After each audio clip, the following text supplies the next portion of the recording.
All right, guys, welcome back. Uh, Gwen, the recovering witch here. Nice to see you again. We are on day 2 of the WEDIN Challenge. Um, so today, this is actually the second time I'm going to be doing this video.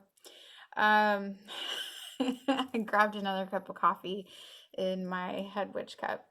Um, yeah, but so this is the second take for this video. Because my mother was talking to me and she said it needed to be shorter, a little more organized. And yeah, so I'm going to get started. Okay, so today I am going to be talking about my relationship with the Great Queen. She is sitting behind me there. I do have a candle that was burning for her in gratitude with some incense. So I did want to talk a little bit about my relationship with her and how um, she had called on me as one of her daughters and to basically follow within her path. So um, I think this is a really great video just because the question does come up for a lot of beginner witches of how do you know if a certain god or goddess or deity is reaching out to you. And I believe if you ask, if you pray for it, petition for it, whatever you want to call it, about um, who do you have that connection with, it will resonate with you and you will have signs and they will speak to you. The Morrigan, she did speak to me. She was on my altar initially, and I'll get into that story in just a minute. But she has just gotten back on my altar probably maybe for about a month and a half or 2 months ago. But I did have her statue when I first started. I have talked about this at the very beginning, but I don't think I have told the whole story. Some people that are closest to me, they do know about it, but yeah, I was told that this is a good humility story for beginner witches because a lot of the times we just don't know. Um, so, um, when you kind of start at the beginning of this, there's a lot of things that you don't know. How do you get started? What do you do? And like most of us, I think that's safe to say. Yeah. I went to my local witch shop, metaphysical shop, and bought these things I thought maybe I needed. Some of it I really didn't need. And getting books to learn, those are essential. And just not really knowing what to start with. It's like, okay, I'm going the path of a witch. I need to do I need to set up an altar? Do I not? Do I need these herbs? Do I not? Do I need special tools? And the answer is absolutely not. You don't need it. If it resonates with you, absolutely grab hold of it. But yeah, you don't need a whole lot to begin with because my ancestors didn't really have a lot to work with themselves. So it depends on the practice, how you were taught. Do what resonates with you. And you just kind of go on from there because it is a part of the journey. You just learn what works. So, part of my visit in the beginning of this journey when I went into my local witch shop, um, or the metaphysical store, whichever one you want to call it. But I went in there, I spent a really good amount of time in there, and the question came up at the very end of, okay, maybe I should look into statues to at some point put one on my altar. Do I need one? Do I think I need one? So I went to go look to see if I found one that resonated, and there were some beautiful ones. Then the thought came over me that maybe I just didn't need to pick one right now. Well, I found some smaller ones, and if you'd like to, on my Instagram page, I can post a picture of the one I have on my altar. She's very tiny compared to some other bigger bronze statues that you might have seen, but that is the one I picked, and how that happened. So, I saw some other ones that were made by the same creator for this piece, but they didn't resonate as well. Um, when I saw her, there were only two left on the shelf, I believe, and I picked her up and thought she was just beautiful. And then that thought of, maybe I don't need to decide right now. I went ahead and I put her down. Um, I don't know. I think now more so it could have been that it was fear-based, but again, it is what it is, and it happened how it happened. So when I put her down, and I was walking away out of the hallway to get towards the checkout counter, I heard this domineering woman voice, and it said, "Do not walk away from me." And I turned back around and I knew which one it was. And the thought or the feeling that I had was it's not of, it was kind of like that companionship of, we work together. I need you, you need me, and that. I know a lot of experiences are different for some. Some brothers and sisters that I've met that we share the same mother, the Morrigan. Um, all of our experiences have been different, whether they talk through dreams. Man, that candle sure is going steady and bright. She's liking this. So, yeah, so, um, yeah, so the way that I communicate, especially like with George, my spirit guide, and my guardian angel Sarah, I do speak to them through communication through my voice, but also through the mind. We hold lengthy conversations, and the same thing happened with the Morrigan, and that is how she calls through me, is like I can hear her. Um, is the conversation often? No. She does speak to me when she feels that it is necessary on a lot of things, and it's basically like, hey, you need to check your shit, basically. Um, so back to the story, I had picked her up because it felt like I was instructed to, and I was like, well, how is this normal? Because here I am thinking, like, is this like another like odd moment in my life? And yeah, so I was thinking, well, this is probably the safest space that I'll be in, asking a question and not really being judged for it. And so I asked the lady at the register, and I was like, okay, I'm gonna ask a question. Is she very domineering? Because I had no idea, no knowledge, no nothing of the Morrigan. I knew absolutely nothing about her. And I said, "Is she very like forceful, like very domineering?" And they were like, "Yeah." And I was like, "Well, I heard her.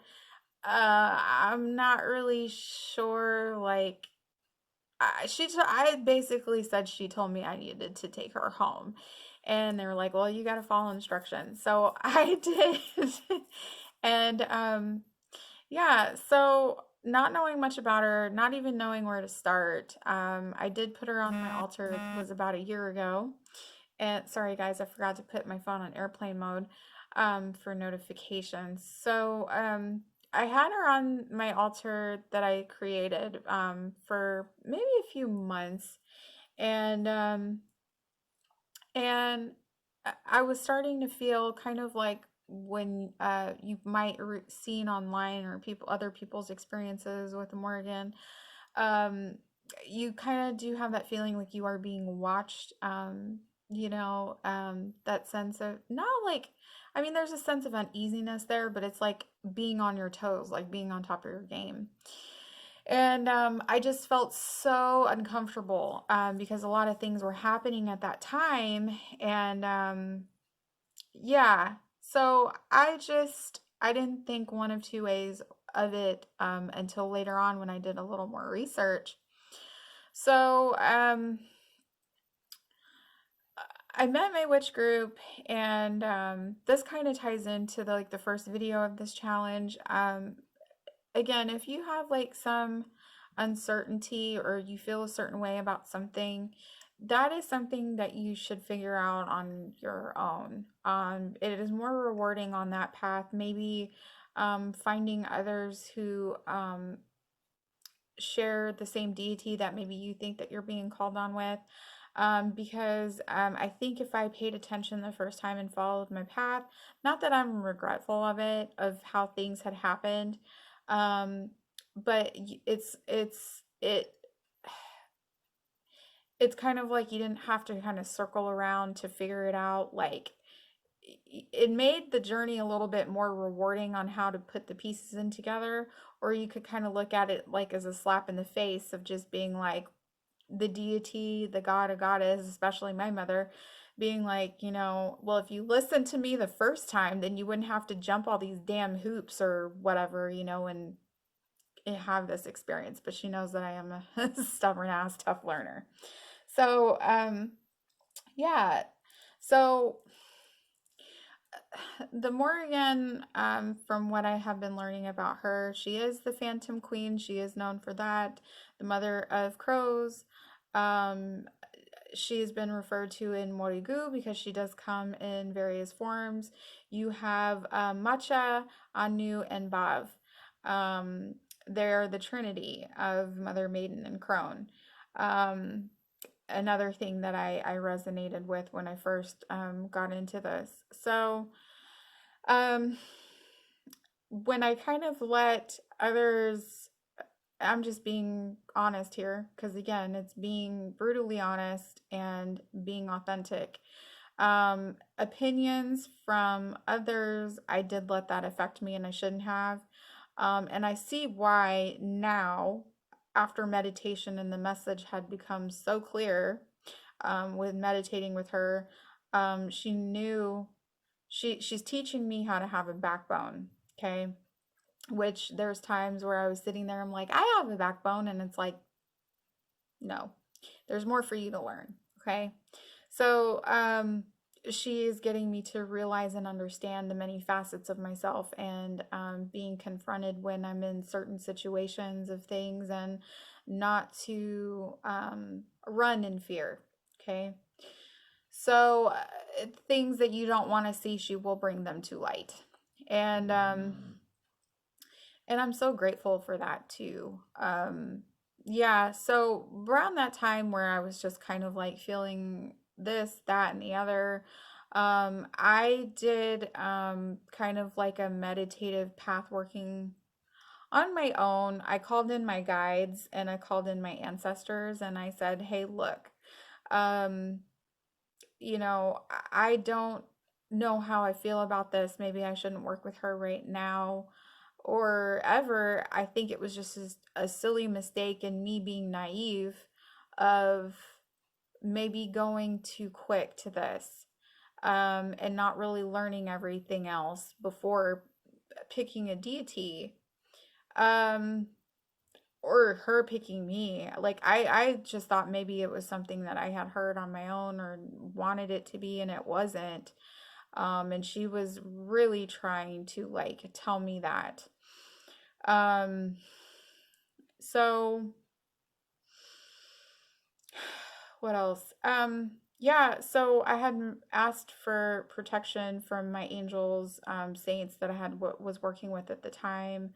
Like if basically being with me and saying, like, hey, I don't think I can listen to you right now. I made a mistake, and just taking her off my altar. And I did feel some shame about that. Um, because and I remember specifically her words when I did that, where it's like, I expected more from you. And and that was just really like that validation. And she is the type of mother, she's not like that comforting, like I'm gonna come in for a hug, that kind of thing. She really is a tough mother. um Very tough love, makes you see things and really just says like, hey, like, get your shit together. And I do admire that and I appreciate that, because hence I needed the backbone. um and she just wants me to be my true authentic self. She's known as the warrior goddess. I think I did say that, but there's just many facets of her. She is the one, especially um, with her crone form, I call Bob the crone form. She really does shine that light on the wisdom of things. She does bring the darkness to light of things that you did not want to see. So I do love the Morrigu in all their glorious forms, and I still have a lot to learn. So I am not an expert. I just wanted to say that, by the way. This is just me sharing my experience. So when I took her off my altar, I was kind of still feeling that shame, but so there was a different path. She said, okay, well, now I'm going to show you. Like, if you really want to see, I will show you. My brother had pulled our DNA ancestry of where we come from because I felt a lot of being called um, from teachings from my mother, like my flesh and blood mother. um, she is Brazilian, Afro-Brazilian, and they have their own form practice of hoodoo magic from Brazil. And so their take has gone into many different spiritist cultures. You have Umbanda, Quimbanda, Carombe, and there it's originally from the African slaves and indigenous Indian culture kind of mixed in, and yeah, so you just have that, and it's a lot of hoodoo work, um, or what my mom has referred to it. So it felt comfortable. Again, the Morrigan gets you comfortable with the uncomfortable. Um, I did have an event where something had happened, and while I was in meditation, just kind of getting myself ready, her voice had showed up. She does talk to you several times, and she says, "Well, I can do this for you, but you have something that you need to do for me." Um, so I really don't. I haven't really asked her for much, but she does say, like, I can do this. Um, but you must do something for me. And yeah, and so I guess now, um back in the time when, again, that I took her off my altar, she was still watching and she was still showing up. She was throwing up showing up through signs from people, uh through nature, just many things in dreams as well. And some people have gotten the callings from her through dreams. For me, it was very different. I did feel kind of having that sleep paralysis, like in bed, and just like claws or something just kind of grabbing onto me. Um, and I think probably several weeks after that is when I did that. But however, I had gotten a path working, because again, it was kind of breaking the ties of um, what that binds me from my ancestors to other to myself in current day. And it was almost like when I did that path working, did a path working with a fellow sister of mine. She is a high priestess of the Morrigan. Um, I had the intention of, yes, I can meet her. Does not mean that I have to follow her. Um, but yeah, it was like I could basically I was going to learn something about myself. And what I learned, she brought my ancestors to come forward, especially from my mother's side, and said that you don't have to follow the path from what you were taught in past teachings. You have the right to choose. You know where you come from. You're from many different places, and if you are feeling that calling, you have permission. It is okay. We did not have a choice. And now I think that was kind of the permission I needed to move forward. And and I think like when I did that, it seemed like many doors had opened up. More of my brothers and sisters continued to. I mean, I'd be sitting next to someone just recently, and we share the same mother, we share the same deity, and just different signs. She been sending her messengers in my backyard. One of my friends had witnessed that. Um, but yeah, there have been many signs of her. And when you make that decision, it's something that you don't take lightly, okay? Um, Especially when she is calling you. And so I kind of wished I had that advice or that insight. So if you are new, again, you don't have to make decisions right now. How do you know if a particular god, goddess, or deity is calling you? Again, you will know. They will call on you. Um, they show themselves. They do. You just need to have that belief and that faith that they do show up. Um, and they have many times over. So especially for her, with just not knowing much about her from the beginning, and then kind of like getting that sense of what her her I guess what her presence is like, it was kind of like, yeah, she was speaking to me. So, again, we are witches. We're going to learn the rest of our lives. So, again, it's not a particular choice that you have to make today. um you do have some time, and again, I'm so glad that she is my mother. I'm very grateful, and I'm very honored to um pay respect to my mother. um so what else is there? Did I miss anything? No. But yeah, the cool thing is with me bonding with her, that was the other thing. Bonding with her. I again, I don't ask her for much because I'm still building that relationship with her.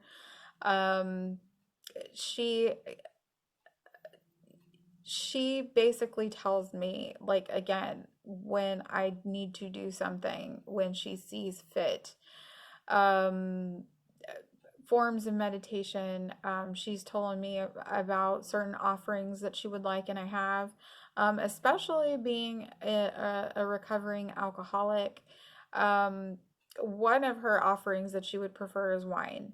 Do I drink it? No, and she would not have that. She did tell me that that basically that what I am doing is giving her a gift, and that is her gift. Um, and the only reason why that I'm able to know how she speaks to me is because then my mind is clear, and that was the only way I was going to listen. So I have to keep it clear. So again, it is not all about me. Um, what else is there? But yeah, I just leave certain offerings to connect and communicate with her. um, so again, it's still a learning process for me because it is new.